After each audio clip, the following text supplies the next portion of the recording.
Bismillahirrahmanirrahim.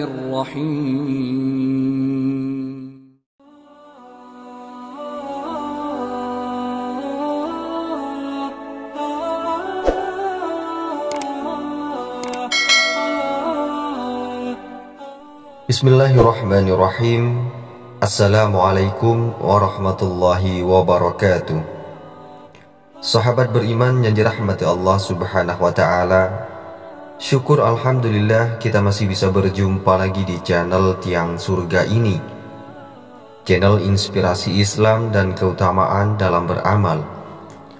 Salawat dan salam tetap kita curahkan kepada junjungan Nabi besar kita, Nabi Muhammad sallallahu alaihi wasallam. Allahumma salli ala Muhammad wa ala ali sayyidina wa maulana Muhammad.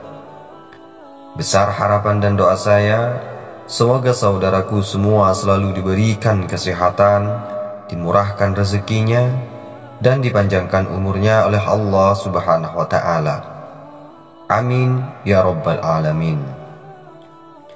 Sahabat beriman yang dirahmati Allah, ternyata beginilah nasib arwah anak atau bayi yang meninggal dunia di akhirat kelak.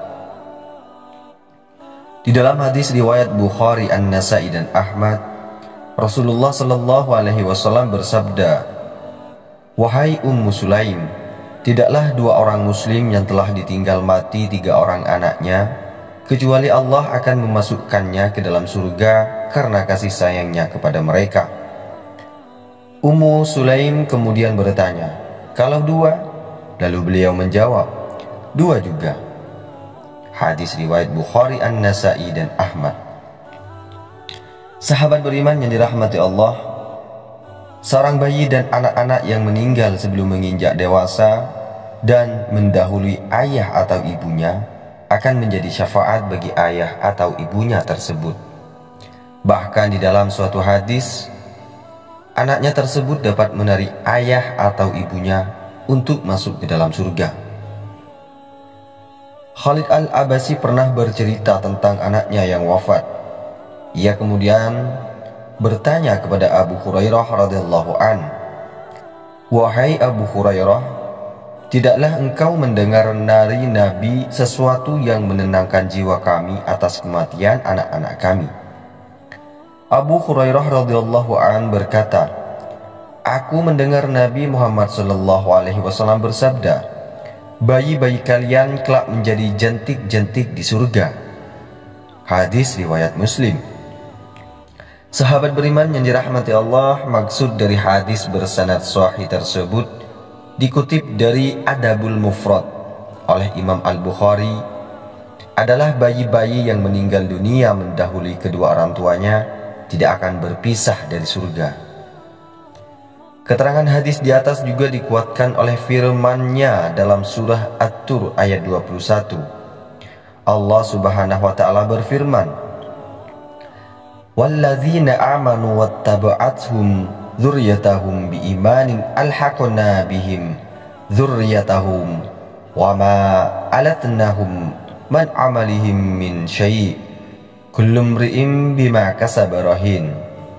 Yang artinya, orang-orang yang beriman dan anak cucunya mengikuti mereka dalam keimanan, kami akan mengumpulkan anak cucunya itu dengan mereka di dalam surga. Kami tidak mengurangi sedikit pun pahala amal kebajikan mereka. Setiap orang terikat dengan apa yang dikerjakannya. Namun sebagian ulama menyatakan hal itu merujuk pada anak-anak kecil yang lahir dari orang beriman dan tidak ada perselisihan mengenainya. Salah satunya dari Abu Umar bin Abdul Bar yang mengatakan pendapat tersebut sudah menjadi ijma' para ulama. Pendapat ini sudah menjadi ijma' para ulama bahwa anak-anak kaum muslimin masuk surga. Tidak ada yang menentangnya kecuali kelompok yang menyimpang dari kebenaran. Demikian penjelasannya yang diterjemahkan Imam Syamsuddin Al-Qurtubi dalam At-Tadhkirah Jilid 2. Hadis dalam kitab Akbar As-Sabahan oleh Abu Nuaim menambahkan, anak-anak dari kaum muslimin tersebut akan diasuh oleh Nabi Ibrahim alaihissalam dan Sarah hingga diserahkan kepada kedua orang tua mereka pada hari kiamat kelak. Untuk itu, bayi dan anak-anak kecil yang meninggal dunia yang mendahului ayah atau ibunya, maka akan menarik kedua orang tuanya untuk masuk ke surga.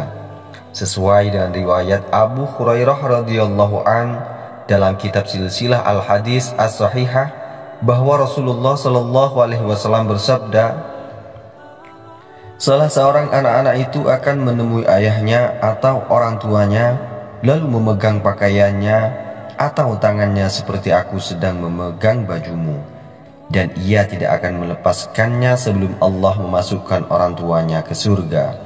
Hadis riwayat Muslim dan Ahmad. Hal itu juga berlaku bagi ruh para bayi yang lahir dari orang-orang musyrik. Pendapat terkuat menyebut bahwa mereka akan berada di dalam surga. Namun, ulama berbeda pendapat mengenai anak-anak orang musyrik yang meninggal dunia saat masih kecil. Pendapat pertama yang menukil dari Asy-Syafi'i bahwa kondisi mereka bergantung pada kehendak Allah Subhanahu wa taala. Sementara pendapat kedua dari Ibnu Hazm menyatakan bahwa anak-anak tersebut mengikuti orang tua mereka.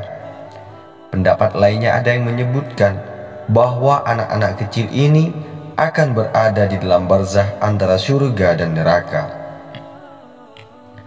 Ini dikarenakan mereka belum mengerjakan kebaikan-kebaikan yang dapat mengantarkan mereka masuk surga, dan tidak pula mengerjakan keburukan-keburukan yang dapat memasukkannya ke dalam neraka. Bunyi pendapat tersebut yang diterjemahkan oleh Syekh Mahmud Al-Misri dalam buku Tamasya ke Negeri Akhirat. Pendapat lainnya ada yang mengatakan anak-anak dari orang musyrik akan menjadi pelayan para penghuni surga. Ada yang menyebut kembali menjadi tanah, dan ada pula yang mengatakan mereka akan diuji di akhirat dengan dinyalakan api di hadapan mereka. Meskipun demikian, di antara banyak pendapat tersebut, pendapat yang terpilih bagi para ulama kontemporer adalah anak-anak dari orang musyrik tetap berada di dalam surga.